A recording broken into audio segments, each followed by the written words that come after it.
Patchoy. Ayan, mga kamamon, dito kami sa Lakeside Medical Clinic. So papacheck natin yung eczema ni Baby Jacob kasi yung binigay ni Dr. Padilla, yung sa mukha niya is effective, yung sa katawan niya medyo meron pa siyang so kailangan nating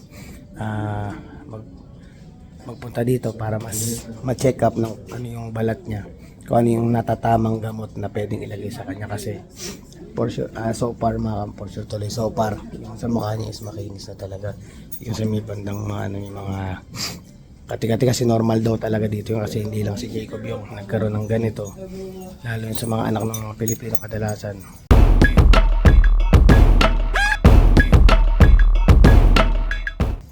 Lahat sila, since nung baby pa lang mga anak nila, meron talaga. So ito na talaga yung biligay ni Dr. Padilla, baka sakaling mas makatulong ito sa anak natin na mabigyang lunas yung gusto. Medyo malaki din yung hospital na itong ganda mga mama sa labas. So ano winter na mga mama.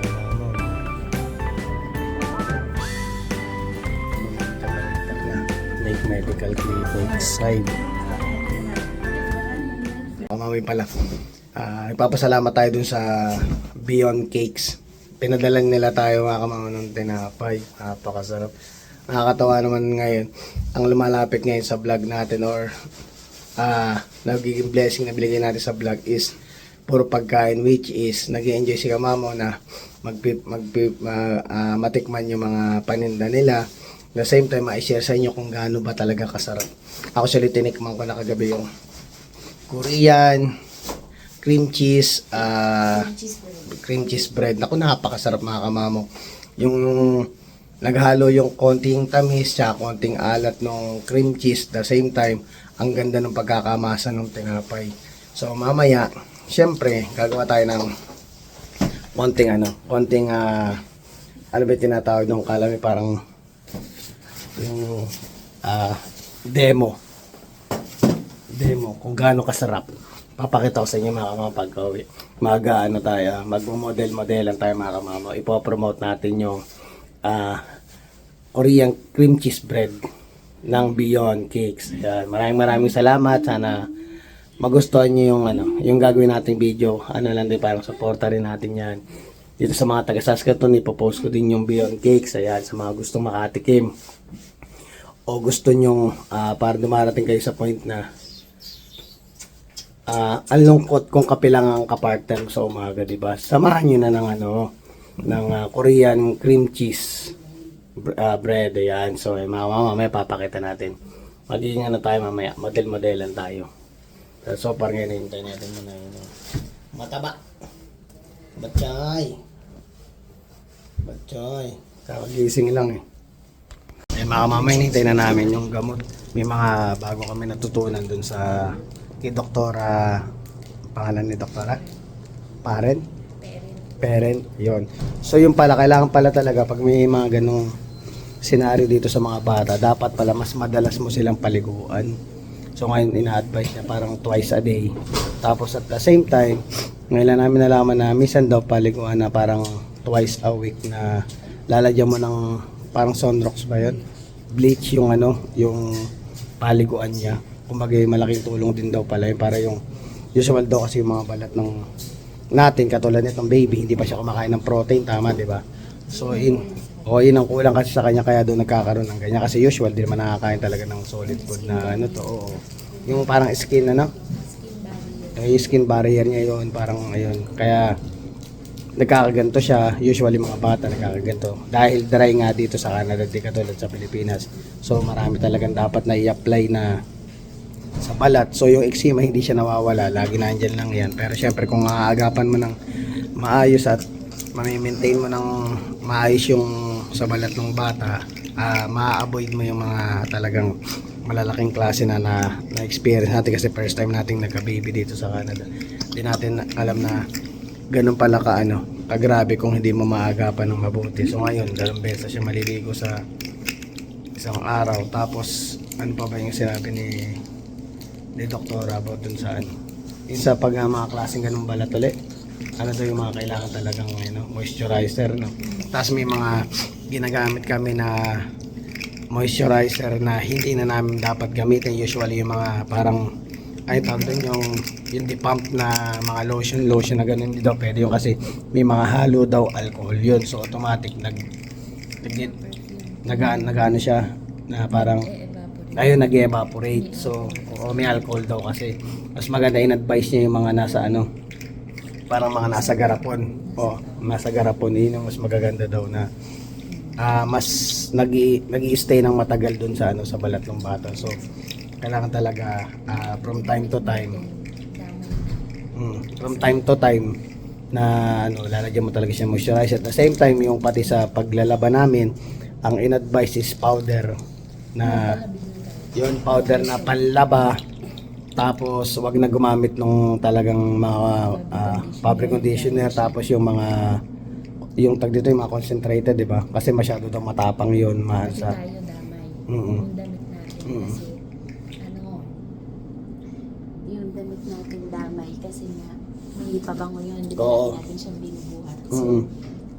yung amoy nun dumidikit sa balat niya. Oo. So, tayo, hindi na tayo magpapabango. Oo, yun. Kaya kung ngayon wala na. Pero at least nakatipid kami ngayon kasi isa na lang bibili namin. Siyempre hindi naman pwedeng... Perfume level pa naman. Oo. So ngayon talagang ganun na kami. Para at least malaking nakatipid na rin. Kumbaga nakatipid na rin dahil siya magastos sa labahin itong mga to eh.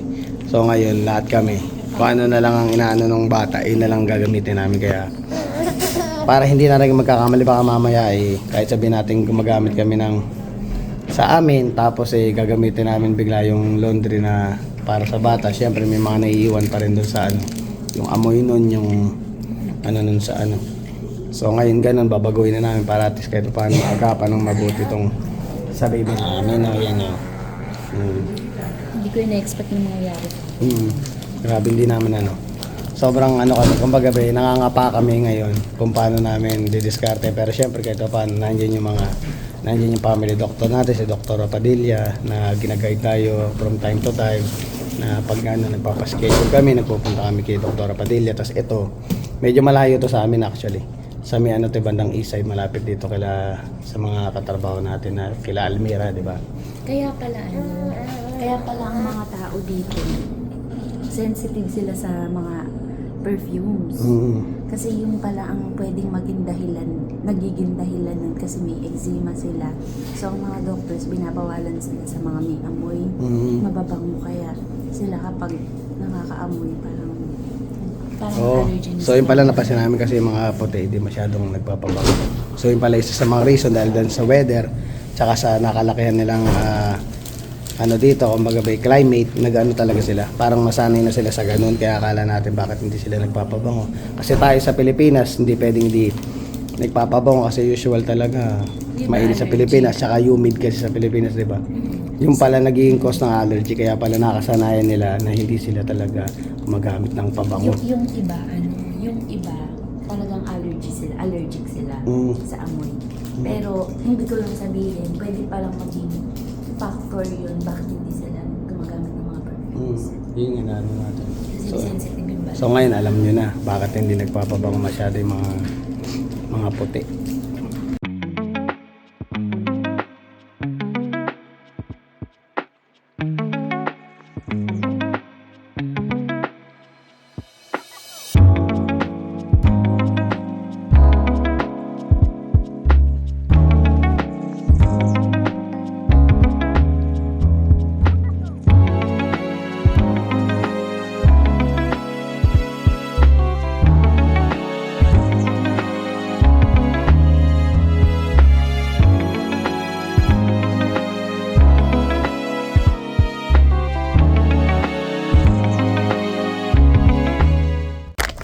Dumaan ako sa Dollarama. Bumili ako ng gloves natin kasi ang lamig pag lumalabas ka. Pinili ko na rin ng body stick yung mga alaga natin. Ayun ako, sobrang lamig dito ngayon. So mga kamama, punta tayong superstore ngayon at bibili na tayo ng bagong sabon para at least kahit paano malunasan agad natin yung mga dapat nating palitan para hindi na to na ng allergy yung anak natin. Tara, pasok tayo sa loob. Yan mama mo. Bili na rin tayo ng ano, ng manok para hindi na tayo magluto at bitinan naman tayo sa ano, sa oras natin. Ay. Grabe, sobrang lamig ngayon. Ayan mga kamama, bumili tayo nito. Yan, maganda daw to, yung balm. Yan. So yung sabi ko kanina parang nasa garapon. Mas maganda daw to kaysa dun sa mga nakaganitong ano, mga squishy na ganyan. Ito kasi mas ano siya, mas matagal siya sa balat ng bata, tsaka talaga magmo-moisture talaga yung balat ng ating mga babies. Ayan o. Antok na yung puging-pogi o. Sino ka mga kamama o? Laki na eh, 7 months na siya. Yung 7 months na siya kahapon. Mga kamama, nakabili si Mrs. Ito, malaki timba. Ito, tatry na amin kasi mura lang siya, 29 lang siya. So, marami malalaban. Hindi katulad nung dito sa ano, ayan yung brand na yun, branded na tile. 29 din siya, yun lang. Pero ito siyang timba mga kamama. Try natin. Malaki may titipid din natin. Hindi na tayo gagamit ng mga fabric conditioner o kahit ano ba na pag ano sa labahan. Sobrang tipid nito. Malamig ang panahon mga kamamaw, di ba? Siyempre, kailangan ng mga iniinom natin is yung mga pampainit. Pampainit sa katawan. Siyempre, meron tayo dito ang hot chocolate. Pwede rin kape mga kamamaw para sa winter time. Bagay na bagay. Siyempre, mas maganda kung may ka-partner yung hot chocolate nyo. So, meron tayo dito ngayon na Korean cream cheese bun. Yan mga kamamo, napakasarap. Tikman natin. Oh my god mga kamamaw, creamy sa loob.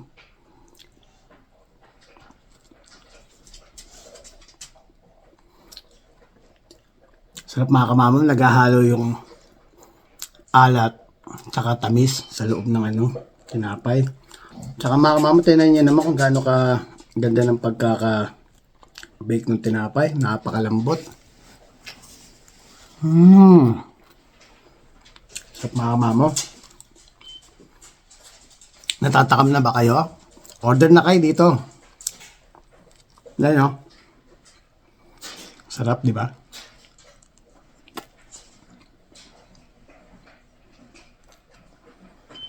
Ayos ba yung commercial natin ay mga kamamaw, di ba? Nagpapasalamat tayo sa Beyond Cakes na nabigyan tayo nitong ganito. Actually, nagpunta sila doon sa trabaho namin para iabot lang ito. So, syempre, kahit paano nagpapasalamat tayo, nakikilala na tayo sa mga ganitong klaseng pagbablog, kahit paano dito sa Saskatoon.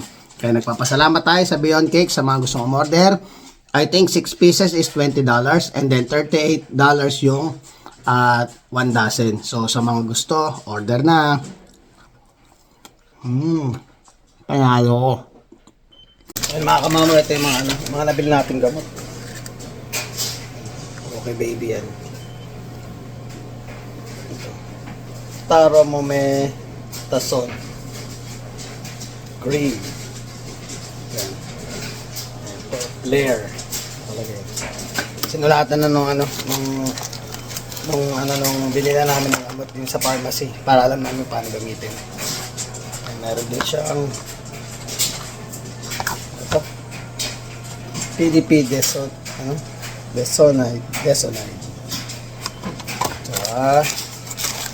Puro sa ano to, sa balat talaga eh. Yung sa mukha hindi na kami binigyan kasi nga yung ginagamit namin isa is okay naman siya, maganda na siya. Itong Elidel. So, meron dito na nasabi din na minsan pag hindi siya napaliguan, babasain pa rin siya. Parang siya, may dito, may biligay na ito. May biligay na instruction dito yung isa, si Doc. Ito, dito sa likod. Ito ko lang mga ito. Pagkakasunod-sunod, bayan nahulog na. Ito, yung pagkakasunod-sunod ng ay siya na mga kamama ba? Ayan. Hindi niya kami instruction pagkakasunod-sunod. So, soak wraps in a warm water. Ayan, papagamit ito pagkatapos siyang mag-bath. Ayan. ay hindi, yun muna una, tapos ibabat mo siya. Pagkabat mo siya, step 3, let lightly pat child skin dry with a towel. Dadry mo siya ng towel. Tapos number 4, apply lotion or prescribed cream within 3 minutes. And then after that, yung number 5, wring out excess water from the wrap. Immediately dress child in a damp wrap to seal it moisture. Yan. Then yung number 6 is apply a dry layer of clothing on top. So ayan ang pagkakaano. So pag nakalimutan ni Mrs. ay may guideline siya pag papaliguan niya si baby para ma-moisture yung katawan niya tsaka yung skin niya. Batang nasa box, nako. Ako gustong-gusto niya naglalaro dito. Bata naman, ganda naman ng pwesto, naglalaro ka dyan. Taba.